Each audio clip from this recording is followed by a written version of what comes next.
কাঁকড়া খেতে তোমাদের কেমন লাগে? আমার কিন্তু বেশ ভালো লাগে, কিন্তু দুঃখের বিষয় হচ্ছে আমাদের বাড়িতে কাঁকড়াটা খুবই কম দিন রান্না হয়। তার কারণ আমাদের বাড়িতে কেউ কাঁকড়া পছন্দ করে না।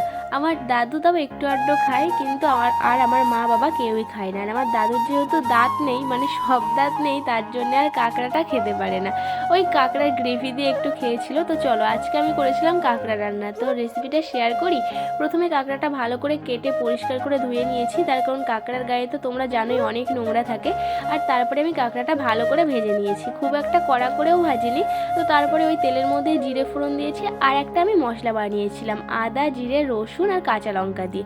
তোমরা চাইলে কিন্তু শুকনো লঙ্কাও দিতে পারো। আমার যেহেতু শুকনো লঙ্কা খেলে গলা টলা জ্বলে যায়, তার জন্য আর কি আমি শুকনো লঙ্কা দিলাম না। আর বাড়িতে না কাশ্মীরি লঙ্কার গুঁড়ো আমার ছিল না, মানে শেষ হয়ে গেছিলো, তাই দিলাম না, দিলে কালারটা আরও সুন্দর হতো। আর এই দেখো, তোমাদের সঙ্গে কথা বলতে বলতে এখানে আমার কাঁকড়া রান্না হয়েও গেছে। ওই জল দিয়ে ভালো করে নেড়ে চেড়ে একটু শুকিয়ে নিয়েছিলাম। কাঁকড়া রান্না একদমই সিম্পল সহজ।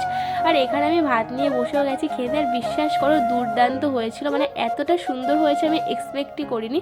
তো এই যে আমি খেতে বসে গেছি, আমার তো বেশ ভালোই লেগেছে। তোমরাও কিন্তু এভাবে একবার ট্রাই করতে পারো, আশা করি ভালোই লাগবে। তো আজকের মতন ভিডিওটা এই পর্যন্তই। তোমাদের সঙ্গে দেখা হবে নেক্সট অন্য কোনো ভিডিওতে। আর আমার ভিডিওতে যদি তোমাদের কিছু খারাপ লেগে থাকে তার জন্য সরি। তো টাটা।